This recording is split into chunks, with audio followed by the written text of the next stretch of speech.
Hi, everyone, and thanks for joining us. And thank you very much for your patience today. Live TV is always a challenge, but we are here. And I'm thrilled that you joined us today because a lot of us, whether you're in the industry or not, have not flown in a very long time. And a lot of us are wondering what is happening now in the skies and what's happening with the procedures that you have to go through before that. And also what is happening with the future of business travel and the short hops and all of the things that especially I loved so much. How has the game changed? What's the future of business travel? And what are the airlines doing to accommodate all of these changes and keep up with a rapidly evolving mandate overall about how we're going to be able to get back to normal with travel? So I'm really excited today. I have Steve Ross, who's Managing Director of Sales from United Airlines, and he's here from us, Chicago. And we've got celebrated futurist, global keynote speaker, and road warrior, Peter Shankman, with us as well, to shed some light on what is actually happening. We're all reading a lot of stories every day. We're all reading a lot of reports. We're attaching ourselves to statistics.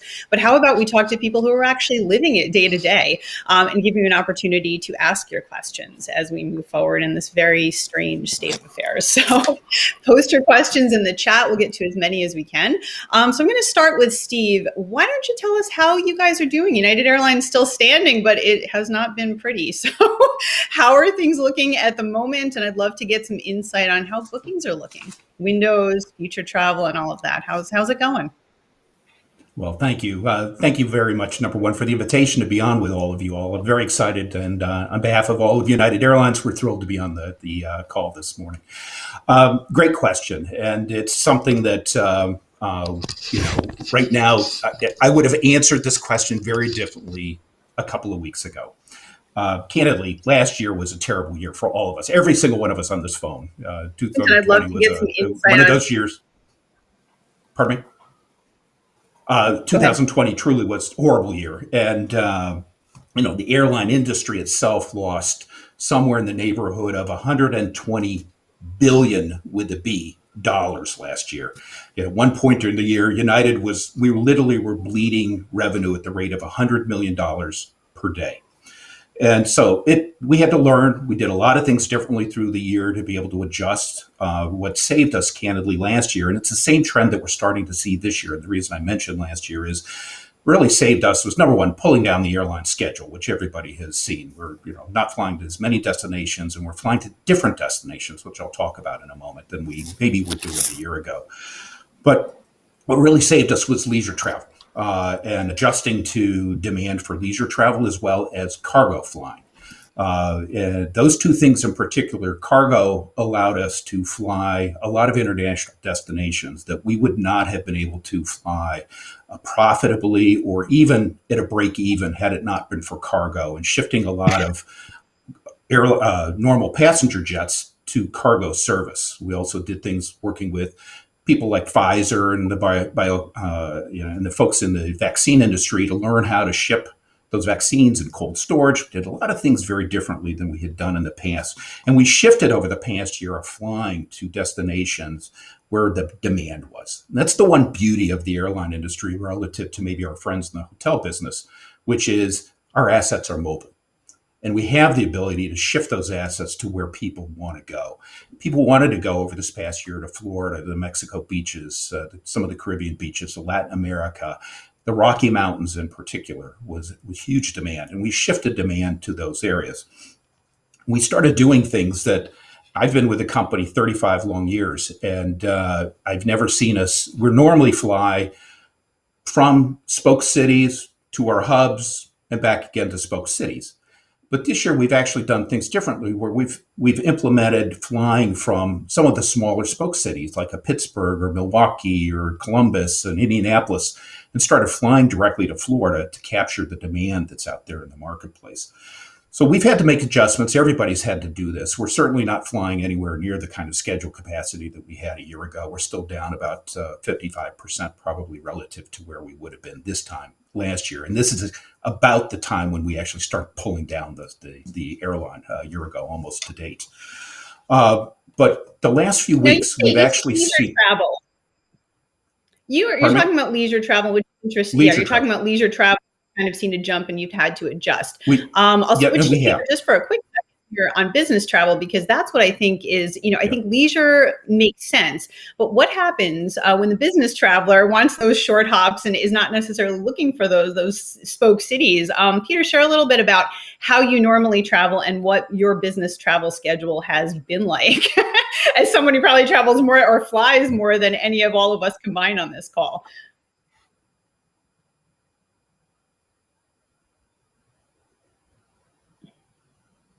Oh. Yeah, I just realized that I'm pretty. So first of all, thank you for having me. And you're the second.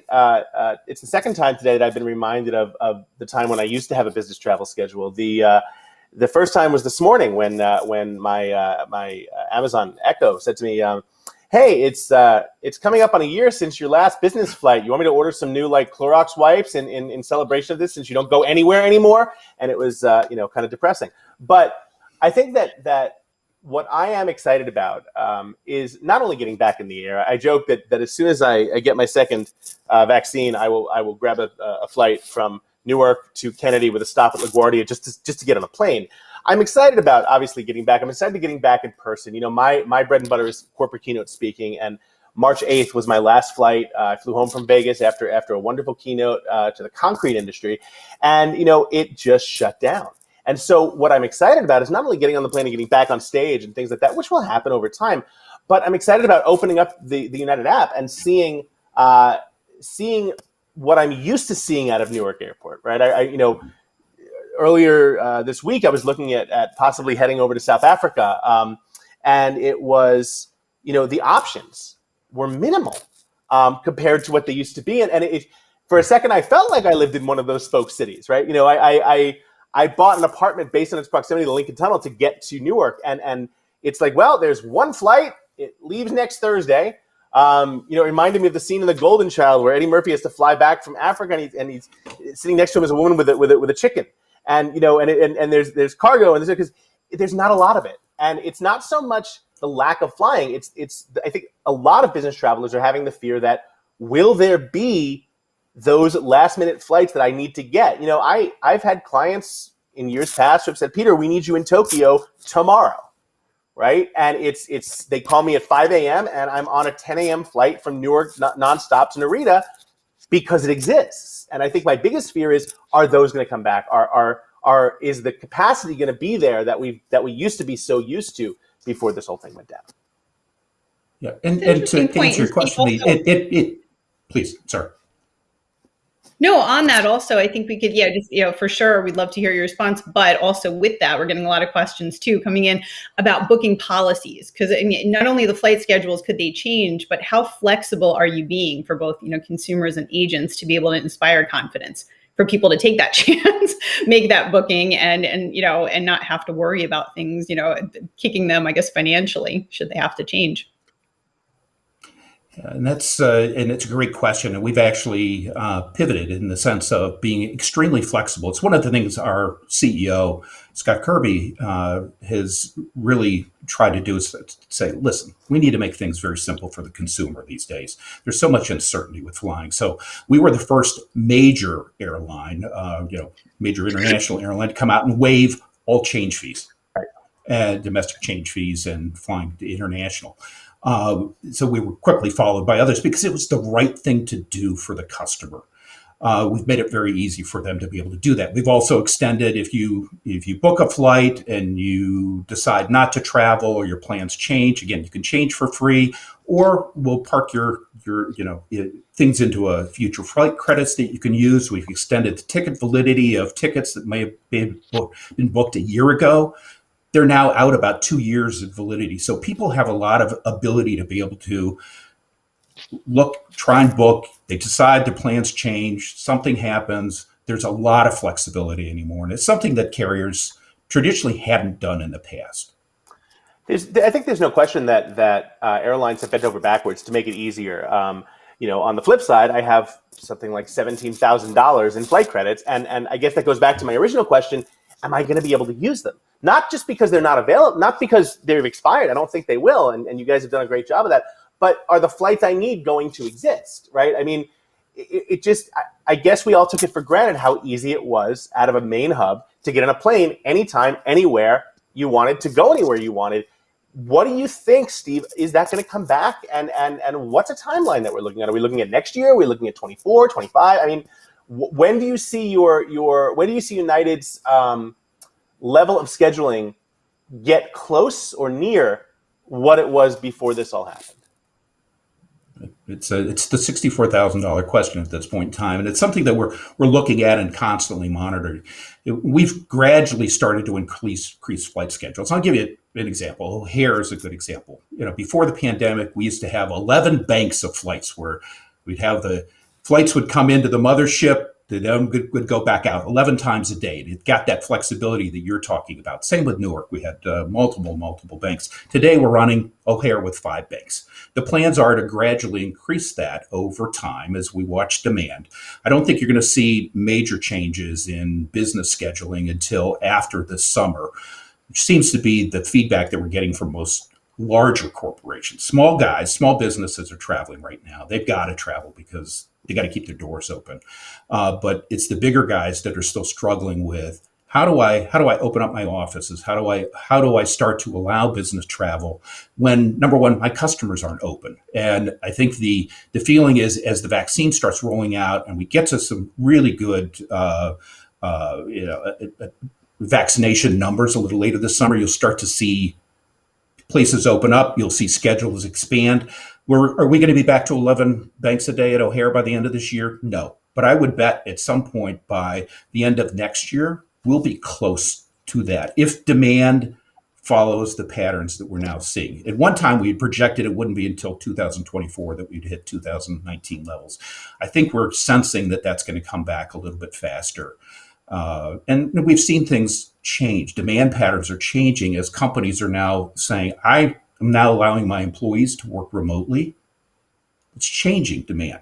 And so we're watching, in particular, the folks that have moved from the West Coast to Texas or Arizona or release their employees to work from home. It's going to change the way we schedule as well. So you may see the banks come back. It may be to some degree the frequency of where we fly to some of these destinations will change because the business traveler now is not wedded necessarily to their previous office that they used to work out of.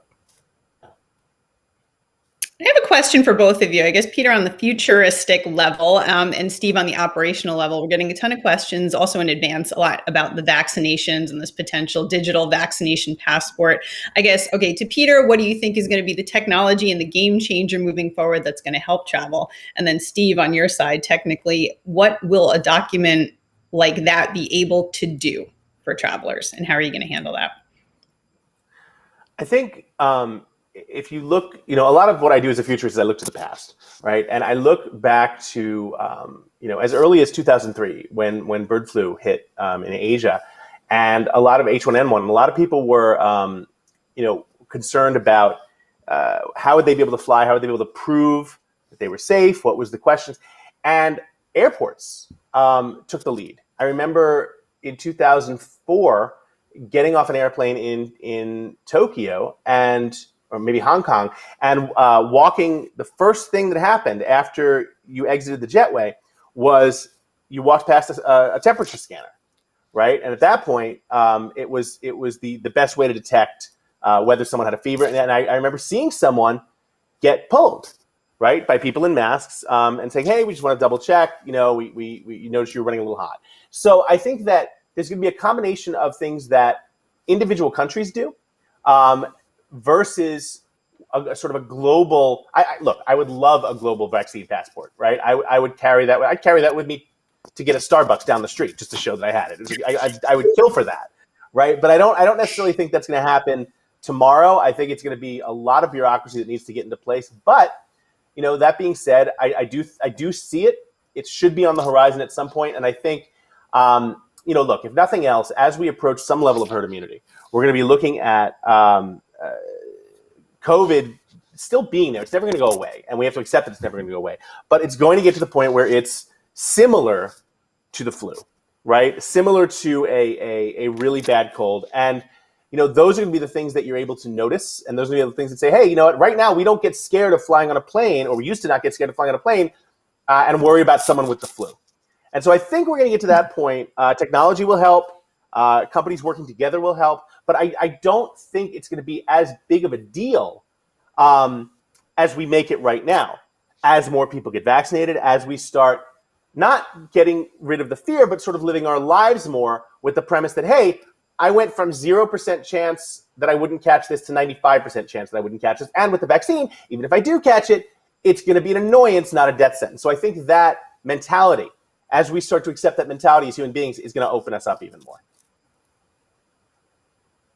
And Steve, do you think it's a game changer as far as bookings? Do you think that's going to help things? Yeah, I think it will. I mean, if part of the problem with a vaccine passport is there's no one governing body that is really in charge of this. It's coming up with standards or procedures. However, and I'm going to answer this in two parts, because I think the technology for the vaccine passport is going to trail the need that you described, Peter. It will come, I think the technology will come after the real need, but the technology will be there for the future. There's an organization called Common Pass, which is based out of Switzerland, which is a non-governmental agency that has really kind of taken the lead in terms of coming up with some kind of an arrival vaccine passport.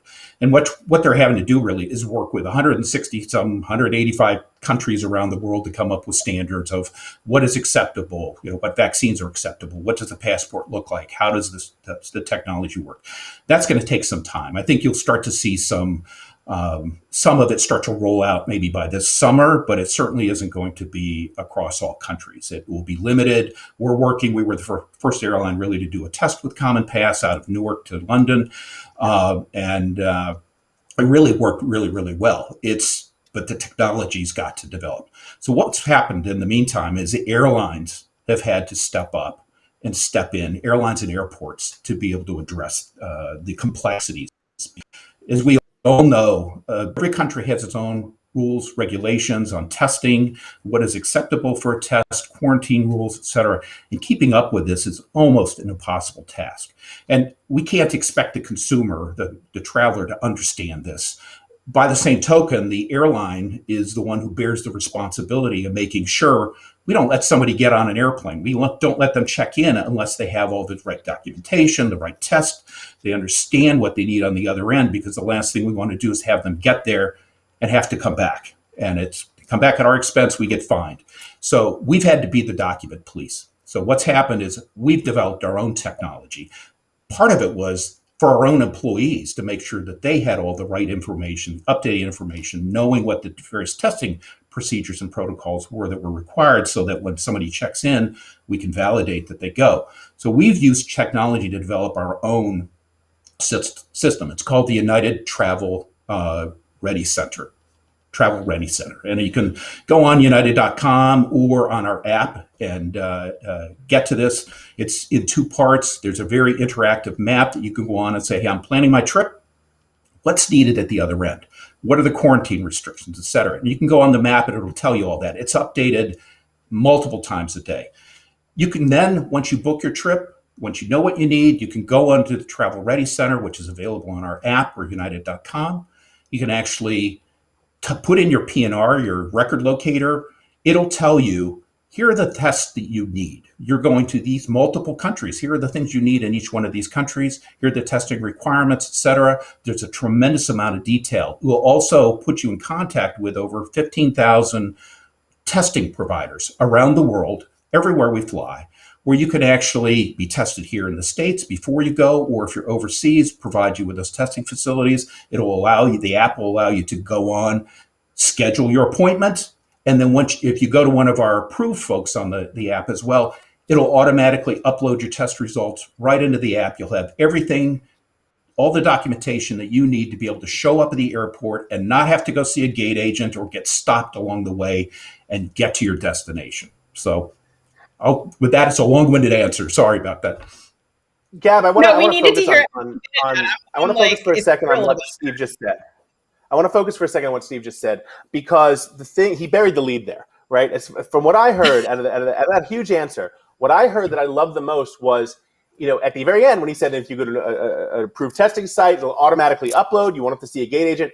That to me is the most normal thing I've heard about flying in the past year, right? I travel so much, and I have such a level of frequency and frequent flyerness with United that I can go from my apartment to my seat on the plane, and if I'm in a mood, I literally don't have to talk to anyone, right? And it's automated, and the dependability factor of, because I travel so much, of knowing that if I have a 6 a.m. flight, I can leave my apartment at 4:55 a.m. and make that flight every single time out of Newark because of that level of dependability. That's probably the thing that's been most shattering for me. And so to hear that to hear that United is working on some sort of plan to bring back some level of dependability, where I know that A is going to lead to B, which is going to lead to C, and I will be able to get on the plane. That's the biggest thing. People talk about, oh my God, how do you fly so much? And I'm like, well, how do you drive on the LIE every day to come into Manhattan from your apartment, from your house in Long Island? It's the same exact thing. I've made it so automatic that every time I go to the airport, I don't have to think about it. Nothing is out of the ordinary, right? It just works. And so if we can get to that level, that's exciting as hell, because the level of automation and the level of automacy, not having to worry about, okay, am I still going to be able to go to my line? Am I going to have to wait online? Am I going to have to talk to people? And that the fact that United is thinking about that tells me that they are putting the thoughts of the frequent flyer and the business traveler in their sights, and that excites me to no end. Exactly. And I was sitting there listening to every word, and I said, how could this not be more, more prominent? I deal with travel agents all day long who, and rightly so, are as confused as consumers, saying, where can I go? What the heck do I have to do? How am I going to get a test? And what I always worry about is people are just going to say anything with resistance just makes you not want to do it. So they're going to throw their hands in the air and be like, I can't do this. This is just too much work. And to be able to now direct them to some centralized location that can handle all of that is absolutely amazing. And I kudos for that, because there are very few sites and very few reliable places at this moment where you can get all of that. So I think that's wonderful. And also, I know that you guys have taken time to address that kind of stuff, but you also have taken time at United to address sustainability, because you've probably been seeing that now more than ever. That's, travel has to be more meaningful. People want their journey to leave a footprint on them rather than them leave a footprint somewhere else. And so what kinds of things also have you done? We saw the video before about how clean the air is on the plane, so people can hopefully put that myth, to bed. But on a sustainable level, tell us about some advancements on the United side. Great question. Thank you for that. Yeah, that's one of the things that we take sustainability very, very seriously at United. And this isn't just something that we started in the last couple of months or even the last couple of years. We're the first airline to come out several years ago and make a commitment to go net carbon neutral by the year 2050. And for somebody to do that in our industry, which we are a notorious carbon emitter based on the fact that we fly around the world, it was a big step for somebody to do on our end. Our CEO that we have right now, Scott Kirby, is very much, he would probably describe himself as a sustainability nut. He's very, very focused on this, believes in sustainability. And at United, we've done several things. Over the last few years, we'd invested in a couple of biofuel production facilities out on the West Coast. So anytime you fly on a flight, the United flight out of the airport in Los Angeles, you're flying on a flight that contains a mix of biofuel as well as regular normal airline fuel. You can't fly an airplane on pure biofuel. It's too clean.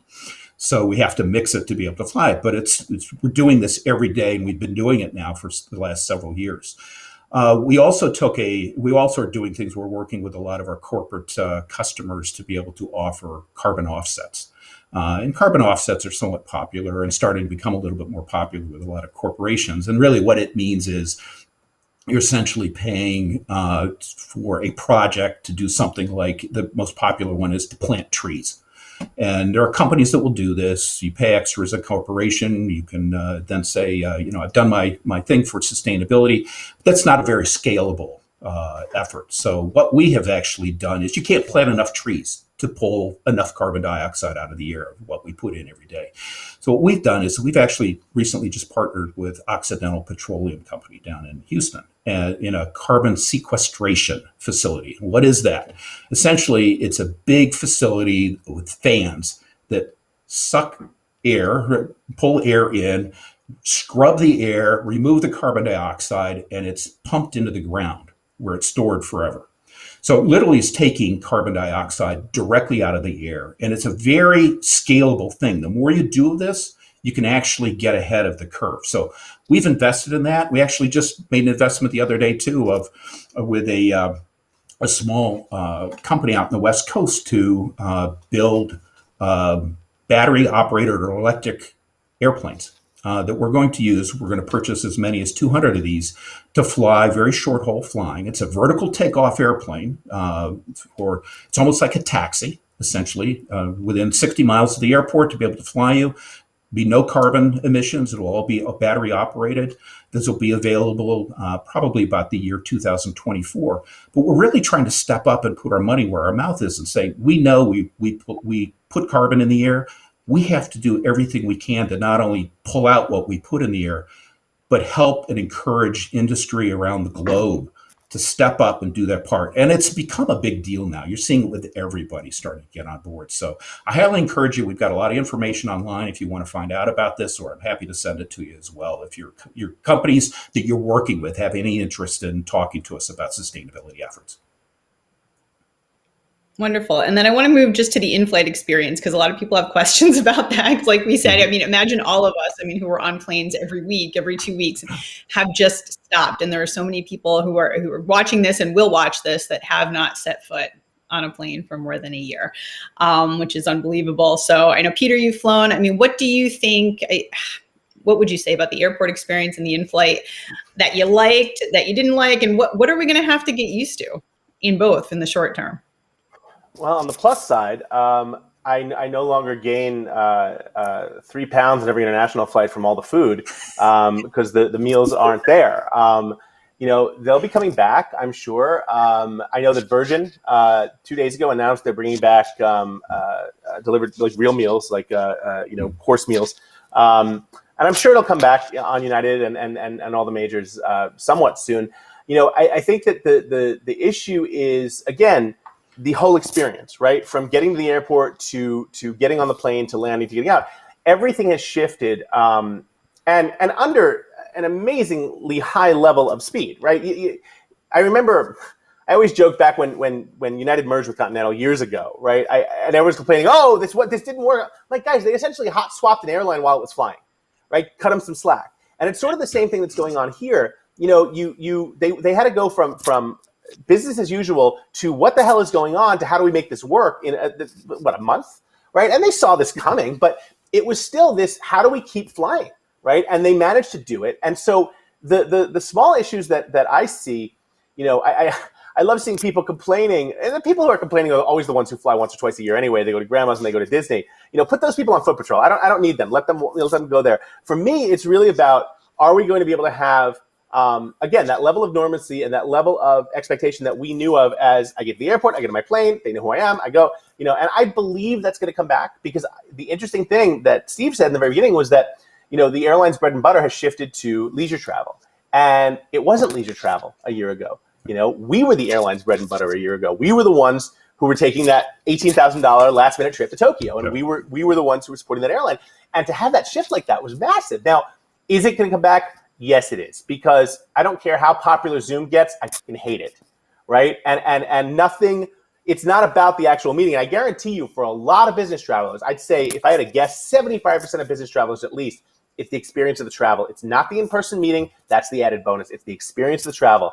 I've written 5 books, 4 of them bestsellers, 4 of them written on airplanes, entirely on airplanes, right? That's my happy place. And a lot of people believe that. So will it come back? Yes. Will it be a little different at first? But I believe that we're going to get back to where we were. If anything else, I think it might even get a little better, because we're not going to have to worry about sanitizing our own seats. That'll all be taken care of for us, right? The second before we walk on. So we got to keep the faith and look towards the future. Look for 6 months, a year, 2 years from now, and I think we'll be in a much happier place, even better than we were before. I certainly hope so. And also, I should mention, because it's so worth it. Kudos to flight attendants. Always, but they have last And the only planes I've flown on, well, I get United and United Partners during the pandemic, but really what they have had to put up with and have to change with, and there's resistance from passengers and things like that has never been at a more pressurized level. So we must say, I miss bringing my M&Ms. I miss bringing. So I'm the guy that brings that one. I bring that 1 pound bag M&Ms on every flight, and I give it to the lead flight attendants. I share this. I miss doing that, man. I got to get back to doing that. Touch anything now. So it's true. Now, Steve, quick question about airfares. I've been seeing this come up a lot. What's going to happen? And are you going to change classes to be able to accommodate higher fares, that more spacious seats in some of the some of the airplanes? Or how do you see fares going, especially now with like Europe not being open, and when it comes back? I mean, are we going to kind of look at a kind of a short-term increase to make up what's been lost, or do you think they'll be reasonable moving forward and just really much higher on upper classes? Yeah, and I can thank you. It's a great question, and I can answer in general. It's really airline pricing is all a matter of supply and demand, and so goes demand, so go pricing. What we've seen over the last year is demand has been off quite a bit, but we've reduced capacity to a great degree. We still are not full. So as a result, there actually are some pretty good fare deals right now if you're traveling to Europe. If depending on where you're going and you're willing to abide by the various quarantine rules and restrictions, you can actually get some pretty good pricing. I know we just announced a fare sale today, a domestic fare sale to $70 to places that are like 70 degrees and higher. So we're taking it, trying to take advantage of. We still have capacity that's unused to some degree. So shop around. There are good deals that are available out there. Demand will come back. I mean, we are bullish on demand long term. We have not sold off any of our fleet. We are banking on the fact that both domestic, international travel, and business travel is going to come back long term. So we really are positioned, and we've tried to position ourselves to say, we'll get through this. We'll do the things we needed to do in the short term. We'll be in a position to take care of Peter and the other business travelers when the time comes, when you're ready to get back on a plane. We'll have the capacity and we'll have the airplanes to be able to do that. So again, shop around, look for good deals, look for our 70 at 70 sale that's out there today, and hopefully you can take advantage of it. Absolutely. And I think, overall at the end of the day, it is, I just want to remind people, and I think both of you can, because you've been through it just as a traveler and as someone who's working, these procedures are not awful. To have to get a test on site when you land somewhere is very simple. I can say I've done it. We're working with partners that bring doctors to your hotel room. It is really nothing. So for anyone that's looking at business travel or short haul travel, I guess, or places that you want to go for a long weekend, it actually is possible. And I think both of you can attest to that in your own different ways. That's really what I want to leave people with too, because, and especially destinations, you're looking right now behind you at St. Martin, which is one of the islands that I feel has done an incredible job with advanced protocols and making sure that it's one quick site, uploading your documents, and United has service to St. Martin. So, they've done it on a turnkey level where you have just 1, 2, 3, and you have to worry about nothing. All of your testing is in order, your paperwork is done, and you're there. Speaking of which, I just want to kind of close it out too, but Steve, can you reveal any new routes that you guys are looking at? Because we're getting that question a lot too. I can't really. I'm just trying to think myself. I know we are looking at some new international routes, and we're always doing that. We're always reevaluating all the time. I made the comment earlier about our assets being mobile. So we watch demand curves constantly. It's a little tougher to do it internationally, but right now, for example, India is very hot. Hey, would we love to have more flying to India? We fly 6 flights a day right now. We probably would fly more if we have the opportunity to do something like that.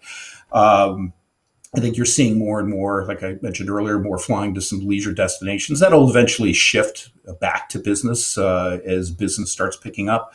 But just kind of watch this space because it's changing all the time as we adjust our schedules constantly. So wishy-washy answer. Sorry about that.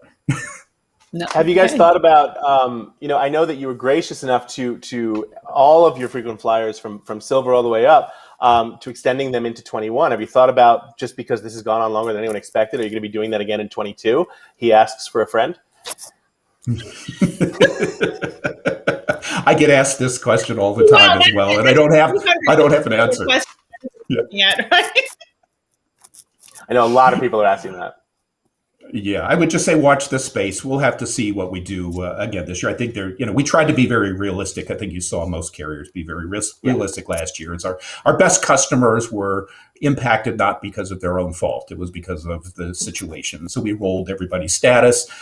Who knows what the rest of this year brings. We'll see. But I will pass your comment on to those that make those decisions. How's that? Awesome. Okay, I'll get one final quick fire thought from both of you. What's the next destination you want to go to, and what are you looking forward to most about? What do you miss, I guess, about air travel that you can't wait for it to return to a normal standard? Don't say plated meals. Say something else. I can tell you that I miss. Well, first of all, where do I want to go? I just want to get on a plane. I'll fly. Like I said, I'll fly from Newark to LaGuardia if I have to. But I just want to get on a plane and hopefully, preferably, go someplace out of the country. I miss my Asia trips. I miss my Middle East trips. I used to do those, 7, 8, 9, 10 times a year. I miss those drastically. What I'm looking forward to is again the experience. Right, grabbing my bag, dropping my kid at school, heading over to Newark. Early in the morning, getting that flight. That there's a level of peace that I feel when the bag is up, the laptop's in the front compartment, in the seat back compartment, and I sit down, I have my Diet Coke, and I let myself settle in the seat. And that's before we take off. I miss that. I want that level of peace back, that happy place feeling. And I can't wait. I can't wait for it to come back. Always knew it was important, but I never realized how much until it was taken away. You don't know what is it? You don't seem to know what you got until it's gone? Yeah. That. Yeah, I never thought I'd miss walking into some hotel somewhere and seeing those little bottles of shampoo again. And it's like, yes, I want to get back into that. I have not flown either. March 12th was the last time I was on an airplane, and I work for an airline. Candidly, after 35 years of travel, my wife is so tired of me being home every single day. Wherever I can go, she's ready and willing and able to boot me out of the house and have me go. But I look forward to traveling too. I miss my customers. I miss working directly with my staff. I spent a lot of time in Canada. I miss going across the border and going up to Toronto and Vancouver and other places as well. So looking forward to getting on my first flight, which I'm actually going to do here in the next few weeks. That's amazing. This was full of insight, and I will sort of echo a line of thinking of Peter's. I don't think any amount of advertising can bring the industry back. I think it's people seeing people do this. Watching your friends board a plane, watching your friends go somewhere, and seeing how easy it is. So I beg of all of you who are going to travel, show it, share it, take people with you, take videos, stream it, show people what the in-flight experience is like from your real perspective. And that's the reason why I wanted to bring these guys on today, real people who are doing it, who are behind the scenes and living it. But that is really, really important. It's not about banner ads. It's about showing people. And I think that's one of the only things that's going to help bring this industry back, is making sure that people in your circle know that it's a very easy thing to do and also a very safe thing to do, and it will continue to be. Thank you so much to both of you. This was wonderful. Lots of great comments I'm seeing. And for everybody that's watching this afterwards, reach out to us. Happy to connect you with our folks here. And we have a couple of destination spotlights coming up this month and next. We'll have St. Martin, we'll have Hungary, we'll have Satuchi region in Japan. We're going to have countless different things that we're going to show you. And we'll bring Steve and Peter back, hopefully, as the industry evolves, maybe in a couple of months, and we'll see where we are then. But thank you so much to both of you, and we'll see you all soon. Thanks a lot. Thank you. How does the air you breathe on board stay clean? The combination of outside air and HEPA-filtered air is recirculated every 2 to 3 minutes. More frequent than standard building systems, like restaurants, grocery stores, even some hospitals. Let's take a look at exactly how it works. First, outside air is continually pulled in through the engines. Next, cabin air runs through a HEPA filter, removing 99.97% of particles, like viruses and bacteria. The outside air and HEPA-filtered air are then combined before entering the cabin.